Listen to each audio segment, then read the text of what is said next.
বিসমিল্লাহির রহমানির রহিম। আলহামদুলিল্লাহ, আমার দেশ চালু হওয়ার 4.5 মাসের মধ্যে আজকে আমরা আংশিকভাবে প্রেসের উদ্বোধন করলাম। অর্থাৎ আগামীকাল যে পত্রিকা পাঠকের হাতে পৌঁছাবে সেটার একটা অংশ আমার দেশ ছাপাখানায় এটা ছাপানো হচ্ছে। এবং আপনাদের নিশ্চয়ই মনে আছে দর্শকদের যে অক্টোবর মাসে যখন এই প্রেসটি আমার কাছে সরকার হস্তান্তর করেছিল, তখন আমরা দেখেছিলাম যে শেখ হাসিনার দানবীয় সরকার এই প্রেসের সবকটি মেশিন লুট করে নিয়ে গেছিল, কোনো কিছু ছিল না। অর্থাৎ এই 4.5 মাসের মধ্যে আমাদেরকে জেনারেটর কিনতে হয়েছে, সাবস্টেশন বসাতে হয়েছে, একটা প্রেস মেশিন বসাতে হয়েছে, সিটিপি মেশিন কিনতে হয়েছে।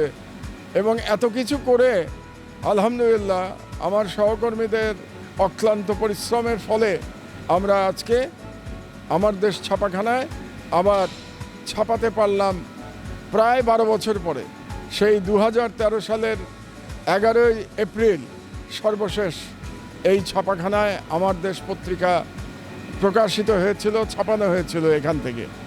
আর সেই 2013 সালের পরে আজকে 2025 সালের মে মাস, এবং মে মাসের আজকে 6 তারিখ, তার মানে 12 বছরেরও বেশি সময় পার হয়ে গেছে। এক যুগ পরে আমরা আল্লাহর রহমতে এবং আপনাদের সকলের দোয়ায় আমরা আবার প্রেসের কাজ শুরু করতে পেরেছি। এই জন্যে মহান আল্লাহ তাআলার দরবারে অসীম কৃতজ্ঞতা জানাই, এবং আমাদের পাঠকদেরও আমি ধন্যবাদ জানাচ্ছি, কৃতজ্ঞতা জানাচ্ছি আপনাদের অসাধারণ সাপোর্টের জন্যে।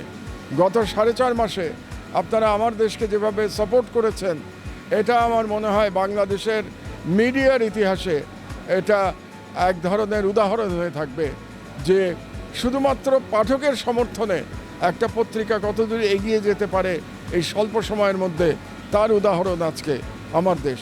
এবং এর কৃতিত্ব আমাদের না, এর কৃতিত্ব সম্পূর্ণভাবেই পাঠকদের। কারণ তারা যদি আমাদের পাশে না দাঁড়াতেন তাহলে আমরা এই অসাধ্য সাধন করতে পারতাম না। এবং তার সঙ্গে আরও ধন্যবাদ জানাচ্ছি আমার দেশের যে ব্যাংকার, তারা যে আমাদেরকে সাহায্য করেছে। এবং আপনাদেরকে জানিয়ে রাখি যে ইসলামী ব্যাংক আমাদেরকে সহায়তা করেছে এই মেশিনপত্র কেনাতে।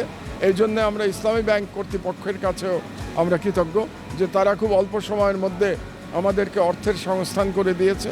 না হলে আমরা এটা করতে পারতাম না। কারণ আপনারা জানেন যে আমার দেশ কোনো কর্পোরেট হাউস না, এটা আমাদের সবারই, আমরা যারা সাংবাদিক আমাদের প্রত্যেকের প্রতিষ্ঠান, এবং আমরা সকলে কোনো রকমের লড়াই করে এই পত্রিকা চালিয়ে রাখবার চেষ্টা করছি।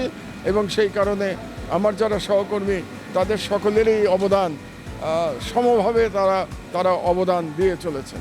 তো আপনারা দোয়া করবেন যাতে আমরা আজকে যে আংশিক ছাপাতে পারছি, কিছু আমাদের মেশিনারির সীমাবদ্ধতা এখনও আছে, আমরা আশা করছি আগামী 2 থেকে 3 মাসের মধ্যে ইনশাআল্লাহ আমরা সম্পূর্ণটাই আবার আমার দেশ এই ছাপাখানাতে সম্পূর্ণ পত্রিকায় আমরা ছাপাতে পারবো। তো সেই আশাবাদ ব্যক্ত করে আমি আজকে আবারও আমার সহকর্মীদের ধন্যবাদ জানিয়ে আমার বক্তব্য শেষ করছি, এবং পাঠকদের উদ্দেশ্যে অনুরোধ জানিয়ে যাচ্ছি যে আপনাদের যে সমর্থন এটা অব্যাহত রাখবেন। বিশেষত মাল্টিমিডিয়াতে যে দর্শকেরা, যে শ্রোতারা আমাদের মাল্টিমিডিয়া দেখেন, তারাও একটা ইতিহাস রচনা করেছেন। আপনারা জানলে অবাক হবেন যে মাল্টিমিডিয়াতে আমরা কিন্তু এখন 1 নম্বরে পৌঁছে গেছি। আমাদের যে বাংলাদেশে আমাদের যে প্রধান প্রতিপক্ষ যে সংবাদপত্র, তাদের যে ভিউ, তাদের তুলনায় আমাদের ভিউ 2.5 গুণ বেশি। এটাও একটা অসাধারণ কাজ করেছে আমাদের মাল্টিমিডিয়া টিম। এবং এখানেও সম্ভব হয়েছে কারণ আমাদের পাঠকরা, আমাদের দর্শক শ্রোতারা আমাদেরকে সমর্থন করেছেন। কাজে আমি অনুরোধ করব আমাদের দর্শক শ্রোতাদের আরও বেশি করে আমার দেশ চ্যানেল দেখুন এবং আমার দেশের চ্যানেলে সাবস্ক্রাইব করুন, করে আমাদেরকে উৎসাহিত করবেন। আপনাদেরকে অসংখ্য ধন্যবাদ।